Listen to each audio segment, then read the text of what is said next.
जय हिंद दोस्तों, सभी का स्वागत है आप सभी के अपने YouTube channel exam legends academic में। तो जैसा कि हमने वादा किया था कि आज हमें ऑप्टिकल इंस्ट्रूमेंट्स पढ़ने हैं। हमने रे ऑप्टिक्स के बारे में जो बेसिक चीज़ें थी वो पढ़ ली थी अच्छे से, ठीक है। ज़्यादातर सारी चीज़ें हमने कंप्लीट की थी और हम प्रिज्म में आ चुके थे। फिर मैंने आप लोगों को एक चीज़ बताई थी, जो प्रिज्म है वो भी एक तरह का ऑप्टिकल इंस्ट्रूमेंट आप कंसीडर कर सकते हो। प्योरली नहीं है लेकिन आप कंसीडर कर लेते हो। तो ऑप्टिकल इंस्ट्रूमेंट्स को हम इसी के प्रिज्म को ऑप्टिकल इंस्ट्रूमेंट्स के साथ ही पढ़ते हैं। तो आज हम पहले प्रिज्म को अच्छे से खत्म करेंगे, ठीक है। ज़्यादा टाइम नहीं लगेगा, छोटा ही लेक्चर होगा और सारे ऑप्टिकल इंस्ट्रूमेंट्स के साथ आपका आज ये चैप्टर खत्म हो जाएगा। फिर इसकी हम लोग समरी भी करेंगे। तो आपको लास्ट तक, अंत तक बने रहना है। और जो जो बच्चे आ चुके हो चैनल को सब्सक्राइब कर दें और लेक्चर अच्छा लगे तो इसके बाद आप शेयर भी कर देना और लाइक भी कर देना। अब चलिए हम लोग सीधा चलते हैं अपने लेक्चर की ओर। क्या है पहला सबका टॉपिक? आपका टॉपिक है reflection through the prism. Prism से थ्रू आप रिफ्लेक्शन कैसे होगा। रिफ्लेक्शन कल क्या था सब पढ़ चुके हैं हम लोग, ठीक है। इसमें देखो बताया है, या फिगर आप सब लोग देख रहे होगे। ये फिगर देखो, इसको गौर से देखना है, ठीक है। इसमें लिखा है figure 9.21 shows that the passage of light through a triangle prism ABC, angle of incidence and refraction are at the first surface RI and R1, ठीक है। देखो प्रिज्म एक ऐसी चीज़ होती है जो लाइट को रिफ्लेक्ट करती है और डिस्पर्जन भी करती है। मान लो वाइट लाइट है तो उसको 7 कंस्टिट्यूएंट्स कलर में क्या कहते हैं, स्कैटर्ड कर देती है। ये प्रिज्म का काम होता है। ट्रायंगुलर शेप का होता है, पिरामिडल शेप का होता है, मेनली पिरामिडल शेप का होता है, ठीक है। तो इसमें लिखा हुआ है कि ये जो ए बी है, रिफ्लेक्शन साइड है ए बी, उसमें जो हमारे एंगल हैं इंसिडेंट का उसको आई नाम दिया है। ये आप देख रहे हो, ये जो है ये आई नाम दिया है और रिफ्लेक्शन का R1 नाम दिया है। ये दिख रहे हैं ना आपको, ठीक है। इसके बाद कह रहे हैं एट द सेकेंड सरफेस, जो कि आपकी AC है, ये यहाँ पर क्या नाम दिया है, यहाँ पर R2 दिया है हमारा, किसका? At second surface AC is R2 the angle of reflection. ये जो है देखो रिफ्लेक्शन का एंगल। और जो बाहर निकल जाता है इंसिडेंट, जो बाहर एंगल निकल जाएगा उसको हम लोग नया नाम देते हैं, जो आज शायद आप वैसे 10th में पढ़ चुके हो, इसको इमरजेंस का एंगल कहते हैं E, ठीक है। ये चीज़ है। अब इसके बाद angle between the emergent rays RS and the direction of incident rays PQ। देखो इमरजेंट एंगल जो है, the angle between emergent ray आपकी कौन सी? एक मिनट, ये आपकी इमरजेंट रेट है RMR, कौन सी आपकी? RS है, देखो दिखा रहे हैं, ये RS है आपकी, ठीक है। और आपकी कौन सी है? रे PQ, जो आपकी PQ है। ये इन दोनों को जब आप आगे एक्सटेंड करोगे, ये वैसे आप एक्सटेंड करते हो तो एक कोई एंगल बनता है यहाँ पर। ये इसको हम लोग एक एंगल का नाम देते हैं जिसको हम लोग क्या कहते हैं? Angle of deviation. Angle of deviation यही होता है, ठीक है। ये आपको याद रखना है। जब ये आपस में मिलते हैं तो ये जो बीच में एंगल बनता है, ये इसको कहते हैं एंगल ऑफ डेविएशन। और इसको हम लोग दिखाते हैं किससे? डेल से, ठीक है। ये चीज़ याद रखनी है। अब इसके बाद देखो क्या है, इसके बाद इन अ क्वाड्रिलेटरल AQNR, देखो यहाँ पर लिखा हुआ है in the quadrilateral AQNR the two of the angles at the vertices Q and R are right triangles. देखो ये एंगल जो है इन अ क्वाड्रिलेटरल, ये पूरा क्वाड्रिलेटरल हमने ले लिया। कौन सा? AQNR, NR, ये पूरा है कि नहीं, ठीक है। इसमें आपसे कहने जो एंगल कौन सा है? QNR पे। ये देखो 90 डिग्री बना रहे कि नहीं? ये 90 डिग्री होंगे, बिल्कुल, ठीक है। तो इस हिसाब से हम ये देख सकते हैं बाकी जो बच्चे हैं उनका सम कितना होगा। एक क्वाड्रिलेटरल टोटल 360 होता है, ये और ये 90 हो गए। तो आपका जो बचा है वो कितना होगा? एंगल A और एंगल N, ये जो है QNR, ये 180 होगा, बिल्कुल होगा को, हाँ। यही चीज़ यहाँ पर दी हुई है, ये देखो, ठीक है। फ्रॉम ट्राइंगल, अब ये आप ट्राइंगल देखोगे कौन सा? ये वाला। इसमें आप देखोगे QNR में तीनों साइड का सम 180 होता है, तो यहाँ पर 180 किया है। R1, ये R2 और ये आपका, ठीक है, QNR, ये 180 डिग्री, ठीक हो गया। अब दोनों इक्वेशन को कंपेयर करोगे, इसको एक मिनट, इसको और इसको कंपेयर करोगे तो अब यहाँ देखोगे 180 दोनों तरफ है, आपस में कंपेयर किया तो QN कट गया। R1 प्लस R2 जो है वो इक्वल A के हो गया। इसमें किसी को कोई प्रॉब्लम है? बिल्कुल नहीं होगी, ठीक है। अब इसके आगे आप देखोगे, अगर यही जो है टोटल डेविएशन, जो आपका डेविएशन टोटल हुआ है वो अगर निकालना हो, is the sum of deviation at two faces, दोनों तरफ कितना डेविएशन हुआ है। डेविएशन अभी देखो समझ जाओगे, ये चीज़ जो है ये भी आप समझ जाओगे। यहाँ आप देखोगे डेविएशन निकालना है, ठीक है। तो ये जो डेविएशन है ये आप देखोगे ये टोटल आई ऐसे है, इसमें कितना डेविएट हो गया, इसको जाना इधर था लेकिन ये यहाँ पर आ गया, ये डेविएट हुआ, ये हुआ कि नहीं। तो अब यहाँ देखना एक चीज़, ये आई था पूरा, ये आपका पूरा आई था, आई से कितना डेविएट हुआ, ये इतना डेविएट हुआ। अब ये चीज़ कैसे निकालोगे, ये आप तभी निकालोगे जब आई से आप माइनस कर दोगे ये जो R1 है, R1 माइनस कर दोगे, बस वही चीज़ यहाँ पर की हुई है, ठीक है। सेम दूसरी साइड इसमें निकालना हो तो आप किससे कर दोगे, E से माइनस कर दोगे R2 को, वही चीज़ यहाँ पर कर रखी है। तो यहाँ से आपका टोटल डेविएशन आ जाएगा ये चीज़। अब जब इसको सॉल्व करेंगे तो अभी हमने देखा R1 R2 जो है ये चीज़, ये जो है आपका ये A के बराबर है, तो यहाँ पर हमने I और प्लस E को देखो ये चीज़ हो तो I प्लस E को यहाँ ऐसे रख दिया और R1 प्लस R2 ये लिख दिया A, तो ये आपका टोटल डेविएशन की वैल्यू आ गई, ठीक है। क्या ये del equal to I plus E minus A, ये आ गई, ठीक है। समझ में आई कि नहीं, अच्छे से कोई इसमें प्रॉब्लम नहीं होगी। हम देखो आपको अंत तक बने रहना है, हम लोग एक एक चीज़ को डिटेल में पढ़ेंगे और किसी को कोई भी प्रॉब्लम नहीं होगी, ठीक है। अब इसमें दिया है 10 the angle of deviation depend on the angle of incidence, a plot between the angle of deviation and angle of incidence, ये यहाँ पर चल रहे हैं हम ना, angle of incidence is shown in figure 9.2, figure जो कि यहाँ पर बना हुआ है, ठीक है। ये आपको डेविएशन दिखाया है, एंगल ऑफ डेविएशन और एंगल ऑफ इंसिडेंस के बीच में एक ग्राफ है, यहाँ पर दोनों आपस में इक्वल हो जाते हैं, ये मिनिमम यहाँ पर, ठीक है। ये ग्राफ नॉर्मली आपको बस याद रखना है, ठीक है। अब यहाँ पर लिखा है you can see that in general any given value of del, del जो कि टोटल डेविएशन है, except for i equal to correspond to values I and hence of E.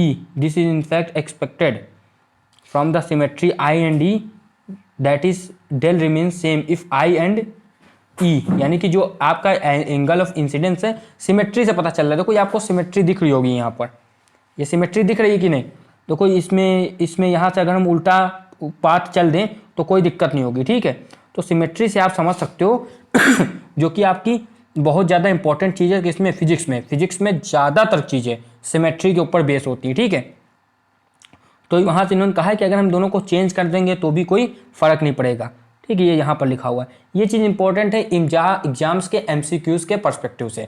अभी हम लोग इसी के बाद ये लेक्चर के बाद MCQ वाला भी एक लेक्चर करेंगे जिसमें रे ऑप्टिक्स के बेहतरीन से बेहतरीन क्वेश्चन होंगे। यहाँ से आपके एक एक नंबर कहीं नहीं जाने वाले हैं, बच्चा पूरा पढ़ लेता है लेकिन कुछ MCQs उसको 100 मार्क्स फिजिक्स में नहीं दिला पाते, तो अब वो MCQs वाला हमारा वीडियो भी देखना। अब फिजिक्स की लगातार MCQs के वीडियो की सीरीज चलेगी। आज हमारा जो टॉपिक होगा वो रे ऑप्टिक्स का रहेगा। इसे धीरे धीरे अलग अलग चैप्टर के, चाहे आप 11th में हो चाहे 12th में हो या ड्रॉपर हो, आपके लिए इंपॉर्टेंट रहेगा वो, ठीक है। फिजिकली दिस, यहाँ पर लिखा हुआ है physically this is related to the fact that path of ray in figure 9.1 can be traced back. हम इसको अभी हमने दिखाया, आपको वापसी जाते हुए कर सकते हो, ठीक है। लाइट का नेचर भी है कि आप वापसी उसको ट्रैक कर सकते हो। Resulting the same angle of deviation at the minimum deviation DM, अगर मिनिमम डेविएशन DM होगा कब होगा, जब I और E आपस में इक्वल होंगे। The reflected ray inside and prism become parallel to its base, जब ये जो रिफ्लेक्टेड रे होती है वो पैरेलल हो जाती है किसके, बेस के, है ना। उस समय अभी अच्छे से देखना, ये जो आपका डेल आता है ये मिनिमम आता है, ठीक है। I अगर इक्वल हो गया विच इम्प्लाइज, अगर I इक्वल ही के है और ये भी इम्प्लाइज होगा कि R1 इक्वल होगा R2 के, ठीक है। R1 इक्वल होगा R2 के। यहाँ पर आप एक चीज़ देखोगे R1 प्लस R2 एक इक्वल था, तो R1 इक्वल टू R2 है, तो R प्लस R हुआ 2R, तो यहाँ से आप एक वैल्यू निकाल सकते हो, ये R इक्वल टू A/2। किसी को इसमें कोई प्रॉब्लम बिल्कुल नहीं होगी, ठीक है। वैसे ही अब इंसिडेंस एंगल जो है वो इमर्जेंस एंगल के इक्वल है, तो यहाँ से आप ये देख सकते हो, देखो डेल का फॉर्मूला लिखा था, अभी किसी को कोई कंफ्यूजन है, वहाँ पर मिनिमम डेविएशन को DM से दिखा दिया, ठीक है। ये फॉर्मूला था, एक मिनट, ये फॉर्मूला था, ठीक है ना। यही चीज़ यहाँ पर है, DM इक्वल टू 2I, भाई I प्लस E थी, अब I और E इक्वल है तो 2I लिख सकते हो, और माइनस आप क्या लिख सकते हो, A लिख सकते हो कि नहीं, ठीक है। अब यहाँ से I की वैल्यू इन लोगों ने निकाल रखी है, NCERT वाली बुक वालों ने, I की वैल्यू आ गई है A plus minimum deviation, DM का मतलब मिनिमम डेविएशन अपॉन 2, किसी को कोई प्रॉब्लम नहीं, ठीक है। अब देखो रिफ्रैक्टिव इंडेक्स का फॉर्मूला जानते हो, स्टैन लॉ क्या था, sin I upon sin R, तो ऊपर लिखा हुआ है यहाँ पर N21 sine I upon sine r, sine i की जगह जो आई की वैल्यू है और साइन आर अपॉन में जो है वहाँ पर a/2 वैल्यू आई थी वो रख दी है, ये देखो। ठीक है, यहाँ से एक हमारा फॉर्मूला ये भी आ जाता है, ये मिनिमम डेविएशन का फॉर्मूला है। अगर मिनिमम डेविएशन हो तब रिफ्रैक्टिव इंडेक्स क्या होगा, ये उसका फॉर्मूला है। तो आप लोगों को ये भूलना नहीं है, ठीक है, याद रखना हमेशा। अब इसमें एक चीज़ और कैच है, देखना, अगर देखो अच्छे समझना, अगर एंगल इसमें पहले लिखा क्या, angle A and D M can be measured experimentally, निकाल सकते हैं, ठीक है। इक्वेशन दस provides a method of determining refractive index of the material of prism for a small angle prism, a thin prism, D M is also very small and we get, अगर बहुत small है तो sign हट जाता है भाई, sine theta theta हो जाता है। अगर जो एंगल है बहुत स्मॉल है तो वहाँ से आपकी एक डीएम की वैल्यू ये भी आएगी, n21 माइनस ये वैल्यू भी आएगी। समझ में आ रही है ये वैल्यू कैसे आई है, सॉल्व करके नॉर्मली वैल्यू आपकी ये आ जाएगी। देखो ये चीज़ इतनी आई है, ये चीज़ हट गई, अभी ये बीच में हट गया है। अब ये दो है, जब आप इसको सॉल्व करोगे तो डीएम की वैल्यू यहाँ से आप ये निकाल सकते हो। It implies thin prism do not deviate light much, it implies that जो पतले प्रिज्म होते हैं बहुत, वो लाइट को ज़्यादा डेविएट नहीं करते हैं। अब कौन सबसे ज़्यादा डेविएट होता है ये आप इस फिगर से देखना, मैं यहाँ बनाता हूँ। ये ऐसे लाइट आती है, सबसे ज़्यादा डेविएट होता है वॉयलेट और सबसे कम डेविएट होता है आपका रेड। ये ऐसे लाइट पूरी जाती है, ठीक है। उसमें भी होता है शॉर्टर वेवलेंथ वाला सारा झाम रहता है, वो हम लोग एमसीक्यूज में देखेंगे, आपको उसके लिए बने रहना है। अब जिसके लिए बहुत बच्चे रुके होंगे, ऑप्टिकल इंस्ट्रूमेंट, ठीक है, ये आ गया, बढ़िया टॉपिक है, अच्छे से पढ़ना है। अब यहाँ पर लिखा हुआ है अ नंबर, इसको और थोड़ा बड़ा कर लेना,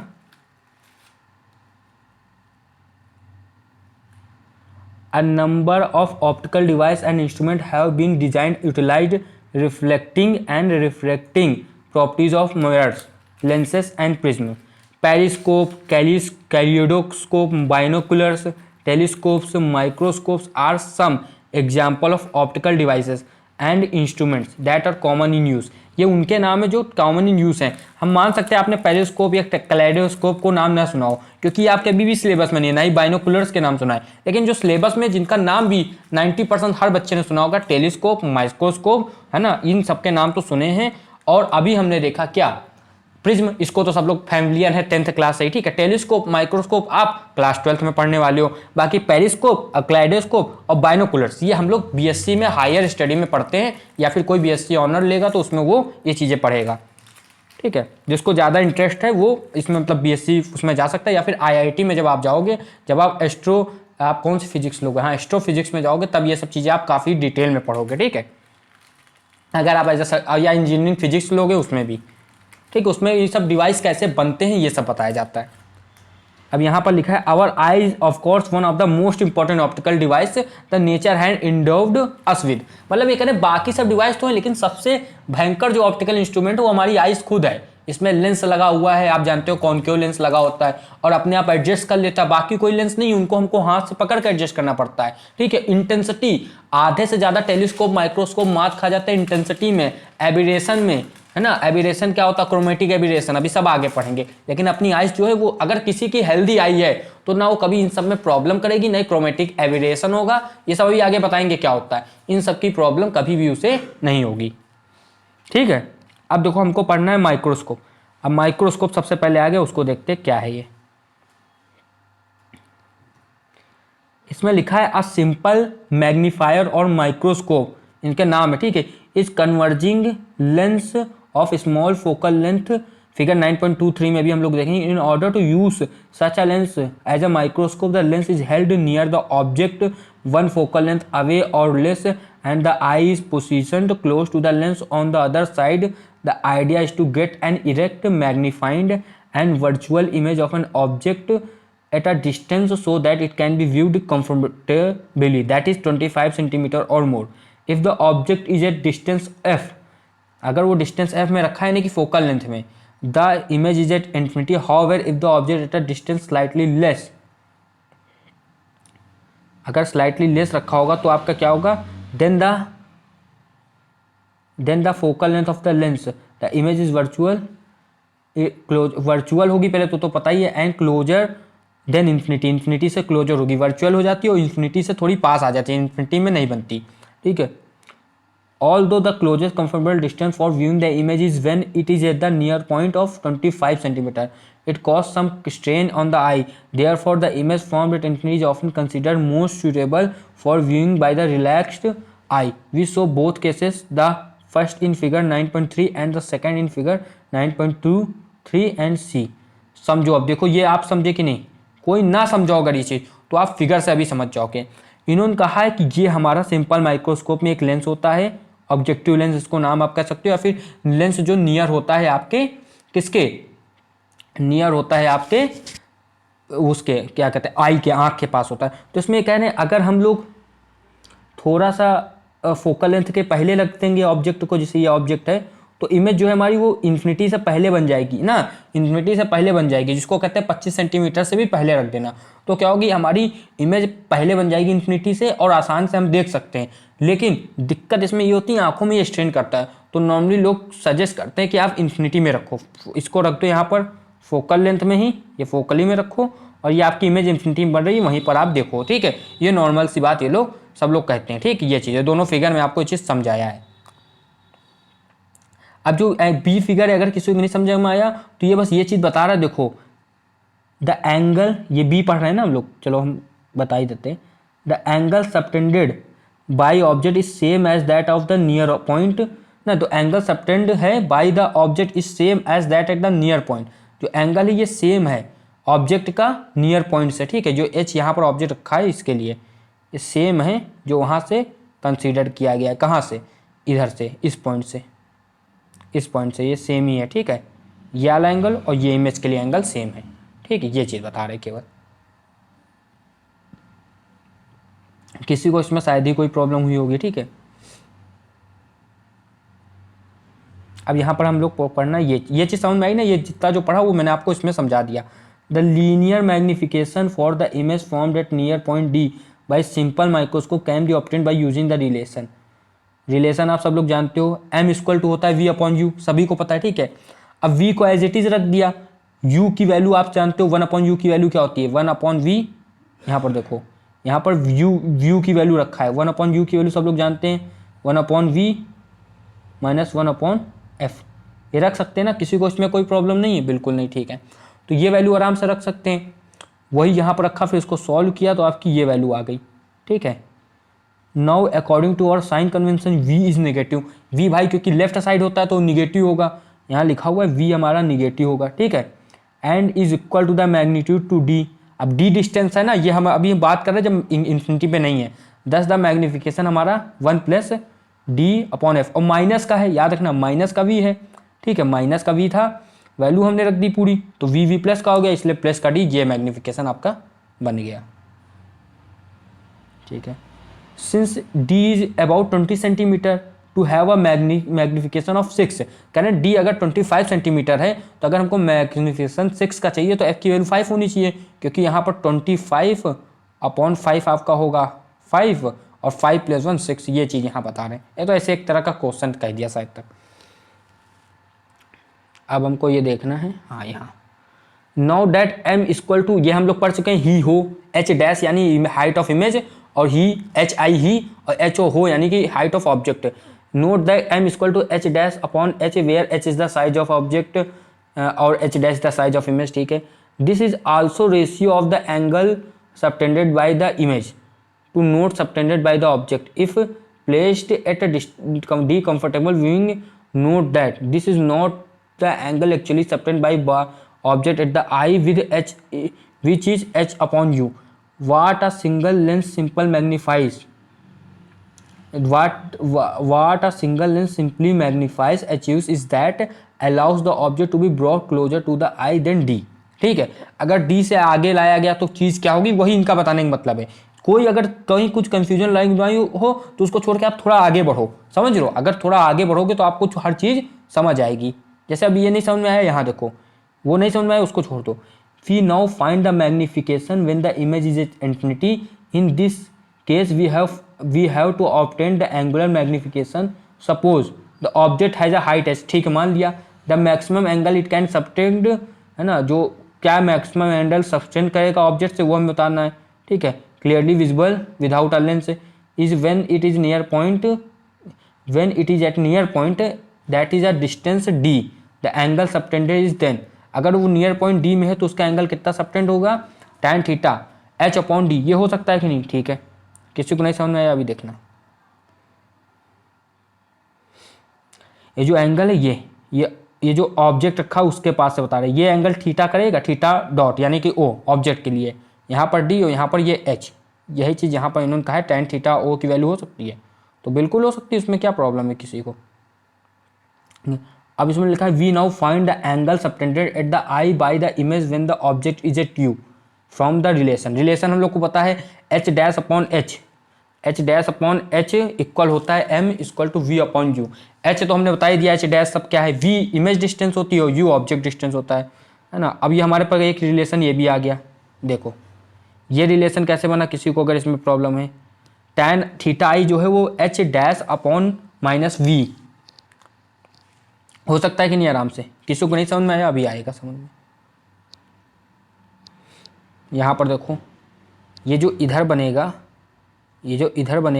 ये वो चीज़ है, ठीक है, और यहाँ पर आपका क्या होगा, नीचे डिस्टेंस होगी उसकी, तो ये तो वी में होगी ना इमेज डिस्टेंस, और माइनस में होगी क्योंकि पीछे की तरफ है, तो यहाँ पर ये यहाँ से इस तरीके से आया। अब एच डैश की जगह इस रिलेशन से हम लोग ये लिख सकते हैं, ये चीज़ बन सकती है, लास्ट में यहाँ से ये कट जाएगा और आपकी वैल्यू आएगी एच अपॉन माइनस यू। और अगर थीटा बहुत छोटा है तो एच अपॉन माइनस यू आपके थीटा के इक्वल हो गया, किसी को इसमें कोई दिक्कत नहीं, ठीक है। अब यहाँ पर आपसे कहेंगे the angle subtended by the object when it U is at U कितना है, माइनस का एफ, यू आपका कितना है, माइनस का एफ, तो ये आपकी वैल्यू कितनी आ जाएगी, समझ में आ रहा है कि नहीं भाई। The angle subtended by object when it is at U, जो कि माइनस एफ में, ये इन्फिनिटी की बात हो रही है, पहले वाला हम लोग लिख चुके हैं, तो थीटा जो है आपके एंगुलर मैग्निफिकेशन की वैल्यू क्या आ गई आपके, ये आ गई एच अपॉन एफ। किसी को इसमें कोई दिक्कत तो नहीं हुई, ठीक है। अब यहाँ पर लिखा है as is clear from figure 9.23 the angular magnification is therefore angular magnification, ये तो आपका मतलब उसकी आ गई। ये एंगुलर हाइट, ये समझ लो आप एंगुलर हाइट आई एक हिसाब से ये समझ सकते हो, ठीक है। एंगुलर मैग्निफिकेशन जो आपका है वो कितना हो जाएगा भाई, ऊपर क्या लिखोगे, इमेज, एंगुलर मैग्निफिकेशन निकालना तो ऊपर भी एंगुलर हाइट लिखो और नीचे भी एंगुलर आपका ये एंगुलर डी। आप यहाँ पर जब इसको आप सॉल्व करोगे देखो डी अपॉन एफ आ जाएगा, डी अपॉन एफ आ जाएगा, सिंपल सा, कैसे देखो, ये एच अपॉन एफ है, ये नीचे है, एक मिनट, ये एच अपॉन एफ है, ये नीचे है, ठीक है, कुछ इसमें किसी को कोई दिक्कत नहीं, ठीक है, यहाँ पर किसी को कोई दिक्कत नहीं होगी, ठीक है ना, कोई बात नहीं। ये एच अपॉन एफ यहाँ पर लिखा है, एक मिनट, ये को यहाँ पर ये थीटा, देखो जो हमेशा इमेज होता है ऊपर होता है और जो नॉट होता है वो हमेशा नीचे होता है, ठीक है, मतलब जो ऑब्जेक्ट होगा ही हो से याद रखना। तो यहाँ पर ये आपका कितना एच अपॉन एफ, इसकी जगह लिखना है एच अपॉन एफ, और उसकी जगह क्या आया था सभी को याद होगा, एच अपॉन डी। अब देखो उसकी जगह क्या आया था, देख ही लो ना सीधा, उसकी जगह आपका आया था एच अपॉन डी ना, ये यहाँ पर एक मिनट रुक जाना, आराम से हर चीज़ देखी जाए, किसी भी चीज़ की जल्दबाजी हम लोगों को नहीं होनी चाहिए, ठीक है।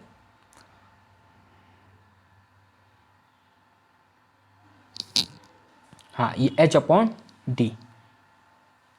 डी यहाँ से आया, ठीक है।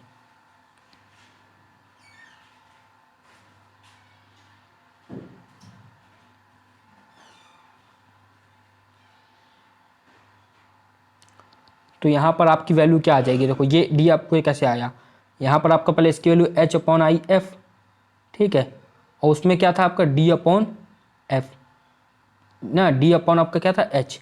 यहाँ से चीज़ें जब आपकी कट जाएंगी तो आप समझ लो ये ऊपर जाएगा और आपकी वैल्यू कितनी डी अपॉन एफ आ जाएगी, डी अपॉन एफ। जब इन दोनों का आप आपस में करोगे तो आपकी वैल्यू कितनी डी अपॉन एफ आ जाएगी, यही मैग्निफिकेशन होगा आपका। समझ में आ रही बात, बिल्कुल क्लियर है कि नहीं, ठीक है। देखो भाई इसकी वैल्यू एच अपॉन एफ थी हमने रखी, ठीक है, और उसकी वैल्यू जो एच अपॉन डी थी वो भी रखी भाई, डी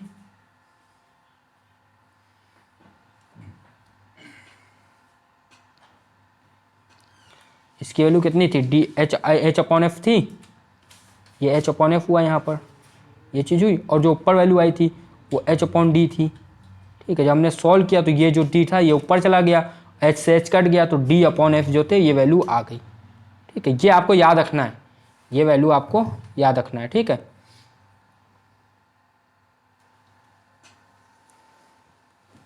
अब इसके आगे आपका क्या है, देखो ये तो हमारा किसके लिए था, ये था सिंपल माइक्रोस्कोप के लिए।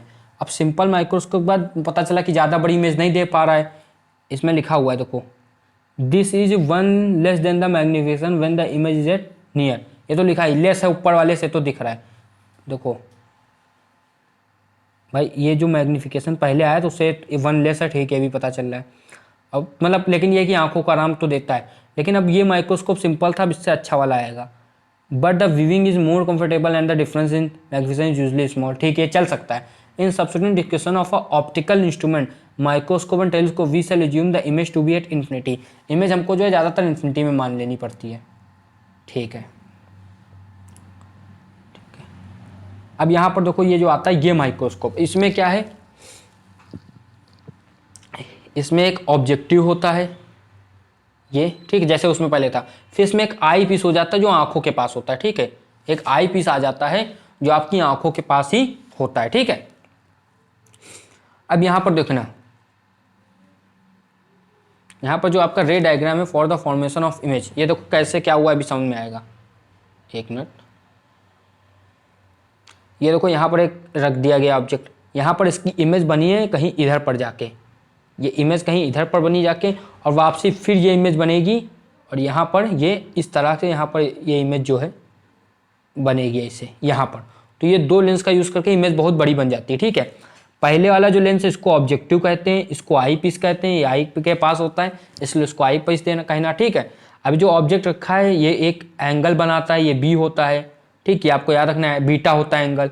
ये जो है इसकी हाइट है, ये ऑब्जेक्ट की हाइट है, ये फिर इमेज है, और ये इमेज की फिर एक और इमेज बनती है। ठीक है, जिसको आप ए डैश और बी डैश कह सकते हो। इसको थोड़ा सा हमको पढ़ के समझना है। A simple microscope has a limited magnification, वो जो कि लेस देन 9 देगा। ठीक है, for realistic focal lens for much larger magnification one use 2 lenses, one compounding the effect of the other, this is known as compound microscope. एक के जो effect को है वो दुगना अच्छा कर देगा, कंपाउंड कर देगा, इसलिए हम 2 लेंस वाला माइक्रोस्कोप यूज करते हैं। A symmetric diagram of a compound microscopic is shown in figure 9.24। अभी हमने देखा, the lens nearest the object call the objective forms real inverted. देखो रियल एंड इन्वर्टेड इमेज बनी है कि नहीं, रियल है और ये इन्वर्टेड भी है, नीचे की तरफ है और रियल भी है। ठीक है, अच्छा किसी को इसमें प्रॉब्लम तो नहीं है इमेज बनाने में, सब हम लोग क्लास 10th में पढ़ चुके हैं। अगर किसी को इसमें प्रॉब्लम है तो convex mirror, convex lens, concave mirror, concave lens की हम लोग एक अलग से वीडियो करेंगे, अगर चाहिए तो आप कमेंट करना।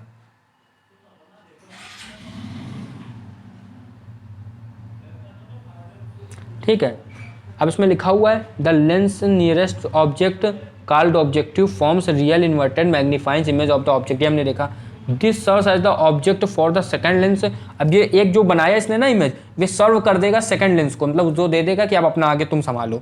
The eyepiece which function essentially like a simple microscope, अब ये सिंपल माइक्रोस्कोप की तरह इसको थोड़ा मैग्नीफाई और कर देगा। Produces the final image which is enlarged and virtual. अब वो देखो भाई वर्चुअल तो बनेगी, क्यों, क्योंकि इरेक्ट के सेम साइड में उसके बन रही है ना, तो इसलिए भाई वर्चुअल बनेगी। ठीक है, लेकिन इन्वर्टेड होगी क्योंकि वो नीचे की तरफ ही बन गई थी। भाई इसमें एक वर्चुअल में क्या होता है, अगर ऊपर की तरफ है तो ऊपर की तरफ, नीचे की तरफ तो नीचे की तरफ, तो वर्चुअल तो होगी लेकिन इन्वर्टेड होगी। The first inverted image is thus near within the focal plane of the eye at a distance appropriate for the final image formation at infinity or a little closer for formation at the near point. Clearly the final image inverted with the respect to the original object, ये तो हमको पता ही है। ठीक है, अब इसके बाद आपको देखो क्या कहा है, we now obtain the magnification due to the compound microscope, the ray diagram of 9.24 figure का जो रे डायग्राम है वो हमको मदद करेगा इसमें। ठीक है, उसमें नेमली जो है H/H इक्वल जो होगा H डैश, ये तो आप समझते हो मैग्निफिकेशन है, ये इक्वल होगा आपके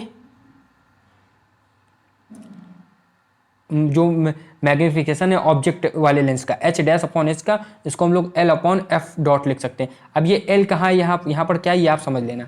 L जो है ये जो था यहाँ पर जो ऑब्जेक्ट बना था ये डिस्टेंस थी, ये कहाँ पर बना है ये है। ठीक है, और नीचे क्या आपका जो फोकल लेंथ, सिंपल सी बात, इसमें कुछ भी नहीं है, ठीक है। ये और आपका ये जो फोकल लेंथ की इसमें ये इतनी भी फोकल लेंथ है यहाँ पर ये बनी हुई है इतनी, इसकी वैल्यू यहाँ से आई है, ठीक है। ट्राइंगल में आप उसमें लगाओगे सिमिलर ट्राइंगल तो ये चीज़ आ जाएगी, ये आपका आएगा, ठीक है। When we have use the result, तो अब अगर हम रिजल्ट को यूज़ करेंगे तो H/F0 जो है वो इक्वल आ गया, अच्छे समझना, tan बीटा की वैल्यू निकाली, H/F0 जो इक्वल आ गया H'/L के। ये तो आराम से हो सकता है tan बीटा की वैल्यू, देखो अब यहाँ पर ये चीज़ है tan बीटा, अगर आप लगाओगे तो आराम से वैल्यू आ सकती है कि नहीं, अच्छे से समझना तभी पूरी चीज़ समझ में आएगी भाई। tan बीटा की वैल्यू आप लगाओगे तो बेस अपॉन परपेंडिकुलर, यहाँ पर आप देख सकते हो बेस अपॉन परपेंडिकुलर आ जाएगी ना बात, या फिर इधर से देख सकते हो, इधर से देख सकते हो, अभी देखो समझ में आएगा। अब H डैश जो है, देखो H डैश जो है ये यहाँ पर ये H डैश है, ठीक है, यहाँ पर ये एंगल बना हुआ है, ठीक है। अब आपकी जो लेंथ ये L है, तो यहाँ से आप समझोगे H डैश, अब ये देखो ऊपर जो है H/F0 कैसे हुआ भाई, ये जो H है, ये जो H है यहाँ पर जो है ये जितनी आगे फोकल लेंथ उतनी पीछे भी तो होगी, क्योंकि क्या है आपका कॉनकेव लेंस है, कॉन्वेक्स लेंस है ना, इसलिए, ठीक है। तो यहाँ से जो वैल्यू आई आपकी tan बीटा की वो H/F0 हो सकती है, और HL अपॉन आपकी कितनी हो सकती है L, ये हो सकती है ना, दो चीज़ें, ठीक है। अब इसमें लिखा है here H is the size of the first image, H dash जो है, ठीक है। The object size being H and FOB focal length of objective पता ही हमको। The first image is form near the focal length of eyepiece, the distance L, the distance between the second focal length of the objective and the focal length of and the first focal length of the eyepiece, ठीक है। अच्छा समझना, the distance between the second focal length, the distance L जो है, the distance L that is the distance between second focal length of the objective and the first focal length of the eyepiece. जो L है वो क्या है, distance between second focal length of the objective and first focal length of first focal point of eyepiece. नहीं समझ में आया किसी को तो देख लो, इसका ये जो फोकल लेंथ यहाँ पर इसकी डिस्टेंस है, यहाँ से ये चीज़ केवल इतनी डिस्टेंस है, इसके फोकल लेंथ की ये डिस्टेंस है, ये चीज़ आपको बताया जा रहा है, ठीक है। ये इतनी डिस्टेंस है L जो है, ठीक है। अब देखो अब ज़्यादा क्लियर समझ में आया होगा, ये इसकी डिस्टेंस है और ये H है, यहाँ पर ये बीटा है, तो ये H डैश अपॉन आपका L हो सकता था कि नहीं, वही यहाँ पर लिखा है। और H/F0 कैसे था वो हमने बताई, ये चीज़ समझ में आ गई होगी अब और अच्छे से, ठीक है। अब यहाँ से फिर जब हुआ रिजल्ट में as the first inverted image near the focal point of the eyepiece, we use the result from the discussion book, जो हमने पहले भी निकाला था वही यूज़ करेंगे, और वहाँ से हम ME यानी कि आई पीस के लिए एक फॉर्मूला निकाल देंगे, ये ME equal to 1/D 1 + D/FE, अगर ये वहाँ नियर पॉइंट में रखा हुआ है, ठीक है। व्हेन द इमेज अगर इन्फिनिटी में फॉर्म्ड हो रही है, तो उसी के हिसाब से ये फॉर्मूला बनेगा जिससे अभी ऊपर बना था, है ना, और दोनों को मिला देंगे तो ये फॉर्मूला बन जाएगा, इसमें किसी को कोई प्रॉब्लम नहीं हुई होगी, ठीक है भाई। ऑब्जेक्टिव का हमने निकाल ही चुके थे, ऑब्जेक्टिव का L/F0 निकाला कि नहीं, अभी वही यहाँ पर हमने पुट कर दिया। Clearly to achieve a large magnification, अब देखो यहाँ पर clearly to achieve a large magnification of a small object, hence name microscope, ठीक है। The objective and eyepiece could have small length small focal length, in practice it is difficult to make focal length much smaller than 1 centimetre, also large lenses are required to make L large, अगर L जो large करना, जो दोनों के बीच की distance की, objective के second focal length और उसके जो आई पीस के फर्स्ट फोकल लेंथ, जिनके बीच की डिस्टेंस को हमने L कहा। For example with an objective FO 1 centimetre and eyepiece focal length 2 centimetre, tube length जो L की वैल्यू है 20 सेंटीमीटर, द मैग्निफिकेशन जो होगा हमारा वो कितना होगा, वो 250 होगा। अब भाई बहुत सारी छोटी चीज़ों देखने में ये 250 भी कभी कभार सफिशिएंट नहीं बैठता है, वैसे तब भी पहले से तो बहुत ही अच्छा हो गया, जहाँ केवल 9 गुना 10 गुना मिल रहा था। अब इसमें लिखा हुआ है various factors such as illumination of the object contributes, क्या लिखा है इसमें, various factors as a illumination of an object contribute to the quality and visibility of the image. In modern microscope multi component lenses are used for both objective and eyepiece improving image quality by minimising various optical aberration. Aberration क्या होगा, chromatic aberration होते हैं, दिक्कत होती है, intensity की दिक्कत हो जाती है लाइट की, कई बार जो अलग अलग वेवलेंथ की होती हैं वाइट लाइट में उसकी दिक्कत हो जाती है। तो इन सबको भी हम लोगों को टैकल करना पड़ता है, ये बता रहे हैं। ठीक है, टेलीस्कोप, जब बड़ा टेलीस्कोप, अब टेलीस्कोप अच्छा आ चुका है, ठीक है, तो उसमें देखो क्या है, देखो इसमें भी एक फिगर दिया होगा पक्का, ये टेलीस्कोप का। अब टेलीस्कोप में देखो, अगर किसी को समझना है, ऑब्जेक्टिव जो होता है वो बड़ा होता है। बड़ा क्यों होता है, टेलीस्कोप से आप जाते हो, हम टेरेस्ट्रियल बॉडी देखते हैं, सेलेस्टियल्स बॉडी देखते हैं, जो जैसे अपनी स्टार्स हो गए या फिर कोई प्लैनेट देख रहे हैं हम लोग, तो उसके लिए उनको इन्फिनिटी में देखना पड़ता है। तो जो ऑब्जेक्टिव होता है वो इसलिए बड़ा रखा जाता है कि ज़्यादा से ज़्यादा वो आपकी जो इंटेंसिटी है लाइट की उसको कैप्चर करे, ज़्यादा से ज़्यादा रेस उसके क्या कहते हैं उसके अंडर आए। तो वो क्या करता है, ऑब्जेक्टिव को हमेशा बड़ा रखा जाता है, और जहां पर इमेज रिसीव होती है उसको हमेशा छोटा रखते हैं। ठीक है, इससे क्या होता है, जितने ज़्यादा से ज़्यादा लाइट जो होती है वो हमें दिखती है। ठीक है, अगर किसी प्लैनेट की इमेज अच्छी देखनी है तो आपको क्या करना होगा, ऑब्जेक्टिव को बड़ा रखना होगा और आई पीस को छोटा रखना होगा। जस्ट उल्टा हो रहा है माइक्रोस्कोप की वजह, जैसे माइक्रोस्कोप में वो भी हुआ था। ठीक है, तो ये चीज़ अभी आपको ध्यान रखी है। और उसमें देख लो हुआ कैसे क्या है, यहाँ पर एंगल अल्फा बनेगा ऑब्जेक्टिव के पास। ठीक, जो फोकल लेंथ होगी ऑब्जेक्टिव की काफ़ी बड़ी होगी। ठीक है, यहाँ पर फिर छोटी इमेज, भाई बड़ा ऑब्जेक्ट आया उसकी छोटी इमेज बनेगी एच, भाई क्योंकि चांद बहुत बड़ा है लेकिन हम लोग टेलीस्कोप में छोटा देखते हैं ना, तो इसलिए आप चांद आ गया, कोई आप ऐसा समझो कि इसके पास लाइट हो, कोई प्लैनेट हो जैसे शुक्र हो गया, वैसे सभी प्लैनेट के पास लाइट है, बस वो उनकी नहीं है, वो नॉन ल्यूमिनस है। नॉन ल्यूमिनस का मतलब क्या, वो अपनी लाइट खुद नहीं एक्वायर करते हैं, उनकी लाइट उनको सूरज देता है। ऐसे अपनी धरती की भी जो लाइट है, सोर्स ऑफ एनर्जी, वो कौन है, अपना सूरज है, यानी कि सन है। ठीक है, जो भी एक तरह का स्टार है। अब ये चीज़ इतनी समझ में आई। ठीक है, अब यहाँ पर जो आई पीस की फोकल है उसको एफ ई नाम देंगे। अब हम जरा थ्योरी पढ़ते हैं।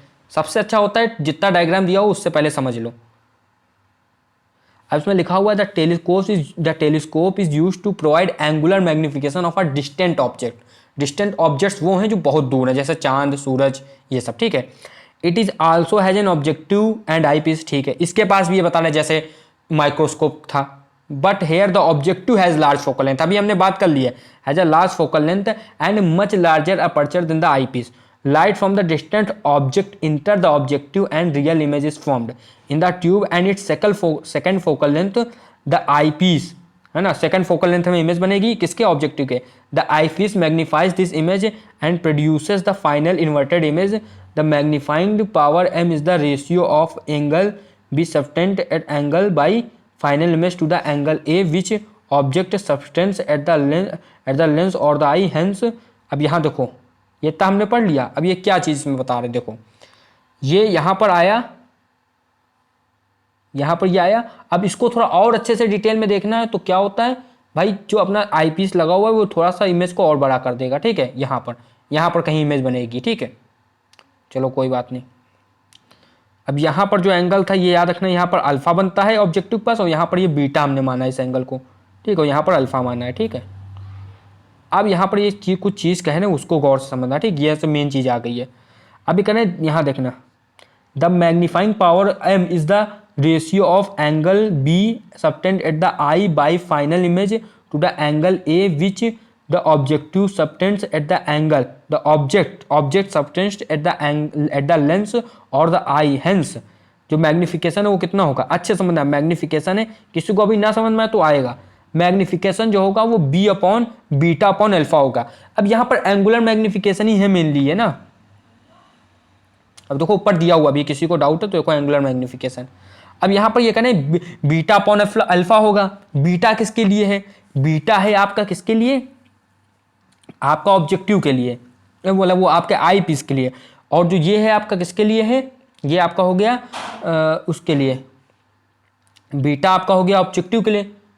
देखो यहाँ पर किसी को दिक्कत है, बीटा आपका हो जाएगा आई पीस के लिए, और जो अल्फा है वो किसके लिए हो जाएगा, ऑब्जेक्टिव, उसके लिए, ऑब्जेक्टिव के लिए। ठीक है, बीटा जो है वो आपका आई पीस के लिए, देखो हाँ सही है, बीटा आई पीस के लिए, और ये जो है ऑब्जेक्टिव अल्फा, ये इसके लिए एंगल है। ठीक है, अब यहाँ से देखना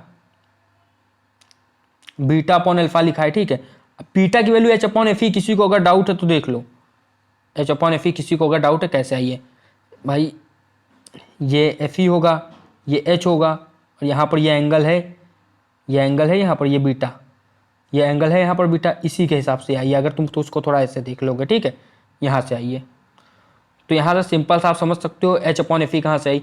वैसे ही ये क्या है, एच अपॉन एफ ओ है, बस ये अल्फा नीचे है तो एच अपॉन एफ ओ, कोई कंफ्यूज मत होना, ठीक है। एच अपॉन एफ ओ क्या था आपका, समझना अच्छे से, एच अपॉन एफ ओ था, लेकिन ये नीचे था तो एफ ओ अपॉन एच हो गया। और जब इसको सॉल्व करेंगे आपका एच से एच कटता है, मैग्निफिकेशन आता है F O upon F E. इसमें किसी को कोई प्रॉब्लम हुई, ठीक है। तो वो थोड़ा सा हो सकता है कि कठिन लगे, लेकिन एक दो बार में आपको ये समझ आ जाएगा। In this case the length of the telescope, length जो है उसकी क्या है, देखो ये देखो लेंथ दी हुई है भाई, यहाँ पर ये एफ ओ है और ये एफ ई है, तो टोटल लेंथ कितनी हो गई, F O plus F E. ये आप कह सकते हो, इसको ट्यूब लेंथ भी कहते हैं या फिर टेलीस्कोप लेंथ भी कहते हैं, जो आपकी मर्जी हो आप कह सकते हो। अब यहाँ पर कह रहे हैं, अब देखो कुछ चीज़ें बताइए। Terrestrial telescope have in addition pair of inverting lenses make the final image erect. Refracting telescope can be used both terrestrial and astronomical observation. Terrestrial telescope वो होते हैं जो धरती में रखे जाएं, ठीक है, और एस्ट्रोनॉमिकल वो होते हैं, जैसे अभी हमारा जेम्स वेब टेलीस्कोप है जो कि हमारा अंतरिक्ष में है।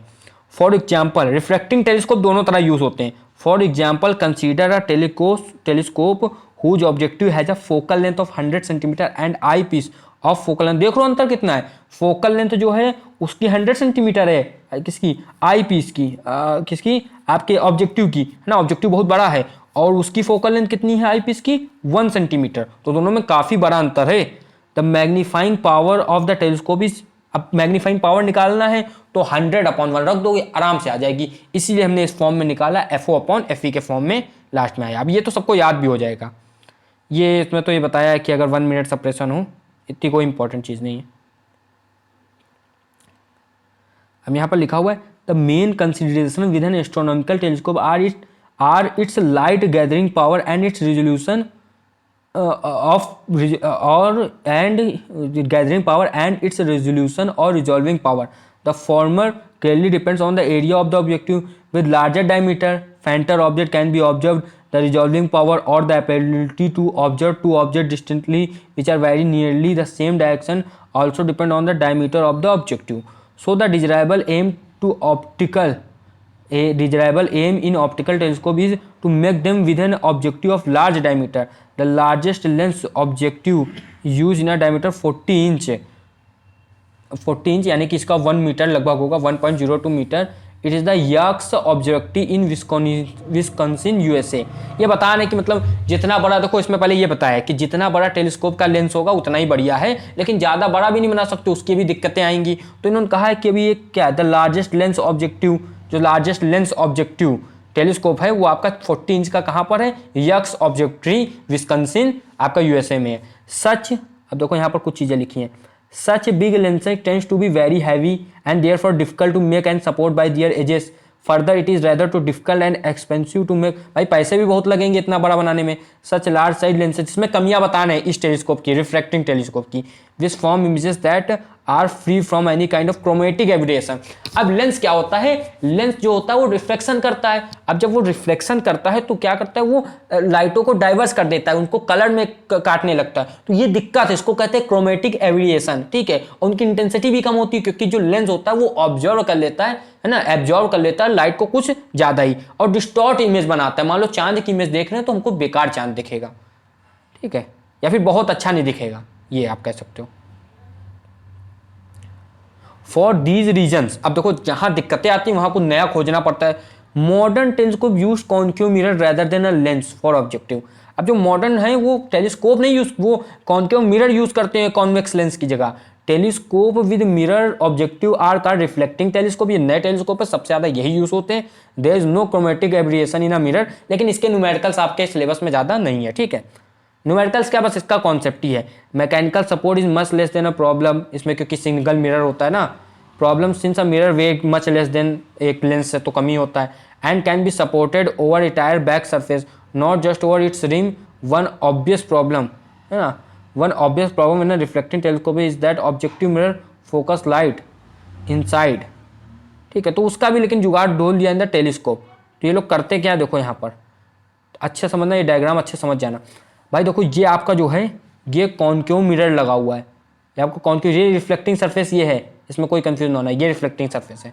तो ये आपका कॉन्क्यू ऑब्जेक्टिव मिरर लगा हुआ है, इसको कॉन्क्यू मिरर कहेंगे। ये जो है आपका, अच्छे समझना, ये जो है इसको बीच से काट देते हैं और यहाँ से लाइट पास कराते हैं, लेकिन इसमें थोड़ी डिस्टर्ब, इसमें सारी लाइट एक जगह है तो एक और जुगाड़ लगाते हैं, इसको कहते हैं सेकेंडरी मिरर। ये कॉन्वेक्स मिरर लगा देते हैं और फिर यहाँ से आती में जैसे ऐसे ऐसे ऐसे अंदर जाती है आराम से, और मस्त इस समय इसका काम चल रहा है, ठीक है। ये सबसे यूज में इस समय। अब ये 200 इंच का होता है, 5 मीटर का। सबसे बड़ा जो है ये कहाँ पर है, इसको कैसग्रीन टेलीस्कोप कहते हैं, by after the name scientist जिन्होंने इसकी खोज की, ठीक है। तो कैसग्रीन इसको टेलीस्कोप कहते हैं। ये चीज़ें तो आप समझ सकते हो। कैलिफोर्निया में है 5 मीटर का, ठीक है, सबसे बड़ा है। This is what very large 200 inch diameter, है ना, माउंट पैलामोर टेलीस्कोप। याद रखना, शायद पेपर में आ जाए, वैसे ये सब चीज़ें आती नहीं जल्दी, है ना। द लार्जेस्ट टेलीस्कोप जो है 10 मीटर का, वो केक टेलीस्कोप है, हवाई में। कहाँ पर है, हवाई में, ठीक है। ये आला रिफ्लेक्टिंग टेलीस्कोप की बात कर रहे हैं, ठीक है। अब थोड़ी समरी देख ली जाए, ज़्यादा क्लास नहीं बची, बस हमको समरी देखनी है लगभग, ना, जिससे आपका रिवीजन हो जाए। थोड़ा इसको बड़ा भी कर लेते हैं, समरी है। इसमें लिखा हुआ है reflection is governed by the equation I, angle I equal to angle R. ये हमको पता है, फर्स्ट ये आपका क्या था, इक्वेशन थी, फर्स्ट ये लॉ था ना। And reflection by the Snell law sine I upon sine R equal to N, where the incident ray, reflected ray and refracted ray and normal lie in the same plane. Angle of incidence, reflection and refraction I, R dash and respectively, ना। ये सब चीज़ें आपको पता है। दो law दोनों के सेम है, स्नेल लॉ और angle I equal to angle R अलग अलग है।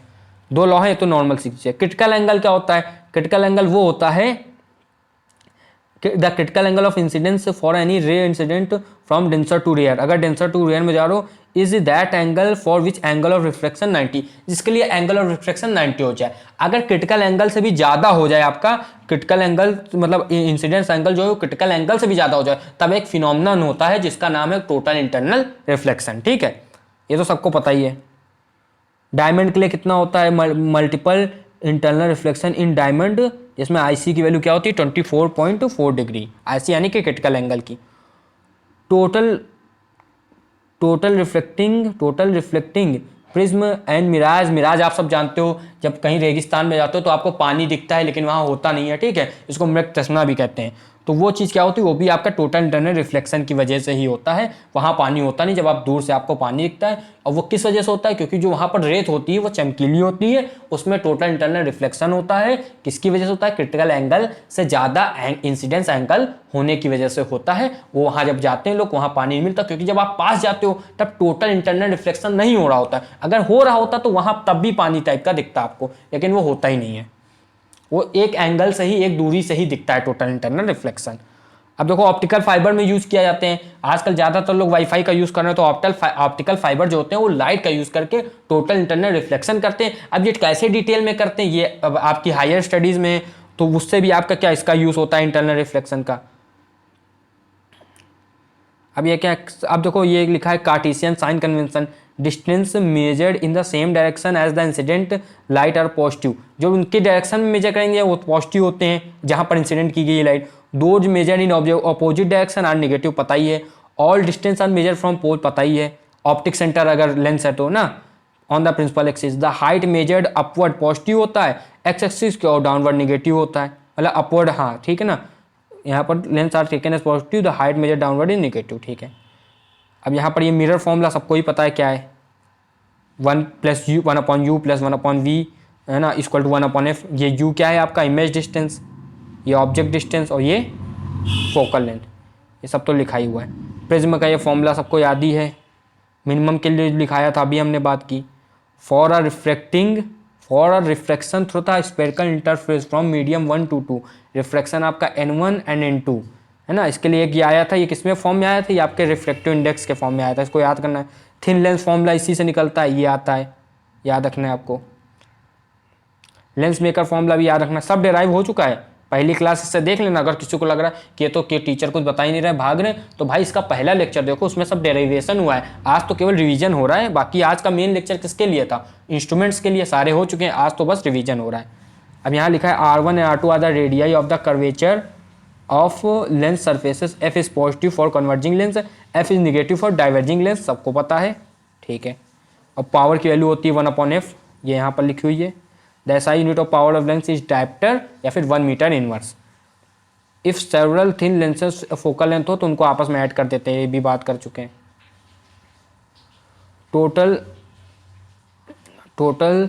The total power of combination for several lenses, ये आपका क्या है, आपस में इनको ऐड कर देना है, ठीक है। इनको आपस में आपको इसे ये है, तो ये आपको P equal to P1 plus P2 आपस में पावरों को भी ऐड कर देना है, ठीक है। अब डिस्पर्जन क्या है, डिस्पर्जन आपका डिस्पर्जन जो आपका है, डिस्पर्जन, एक मिनट,